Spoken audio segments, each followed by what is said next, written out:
అందరికీ శుభోదయం. మానవత్వ సేవా చారిటబుల్ ట్రస్ట్ ఈరోజు వడ్లపూడిలో ఉంది.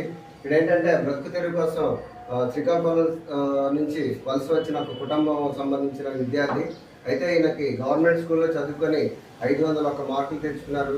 కాకపోతే పరిస్థితుల ప్రభావం వల్ల ఈ కుటుంబంలో వీళ్ళ ఫ్యామిలీ అనారోగ్యం పాలవడం వల్ల ఈ అబ్బాయి ఇంటర్మీడియట్లో జాయిన్ అయినప్పటికి కూడా కాలేజీకి డబ్బులు కట్టలేక కాలేజీకి వెళ్ళలేని పరిస్థితి.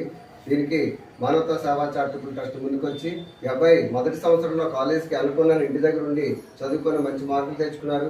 అలాగే సెకండ్ ఇయర్లో కూడా ఈ అబ్బాయిని ఎలాగైనా సరే ఇంటర్మీడియట్ పూర్తి చేయించాలనే సంకల్పంతో మానవత్వ సేవా చారిటబుల్ ట్రస్ట్ ఈ అబ్బాయి కోసం చిన్న ప్రయత్నం చేసింది.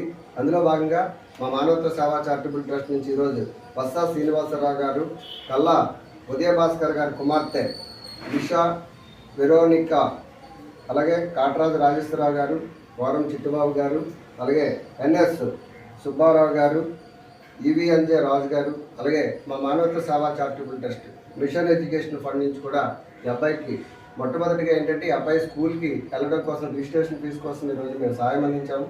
అలాగే అబ్బాయి ఇంటర్మీడియట్ పూర్తి చేయాలంటే ఒక 30,000 వరకు ఈ అబ్బాయికి సహాయం అవసరమైంది. కావున ఇంకా దాతలు ఎవరైనా సరే పెద్ద మనసుతో ముందుకొచ్చి ఈ అబ్బాయి ఇంటర్మీడియట్ పూర్తి చేయడానికి సహకరించవలసిందిగా మానవత్వ సేవా చారిటబుల్ ట్రస్ట్ తరఫున విజ్ఞప్తి చేస్తూ, అలాగే ఎవరైతే ఈరోజు ముందుకొచ్చి ఈ అబ్బాయికి సహాయం అందించారో వాళ్ళందరికీ కూడా పేరు పేరున హృదయపూర్వక ధన్యవాదాలు తెలియజేస్తున్నాం.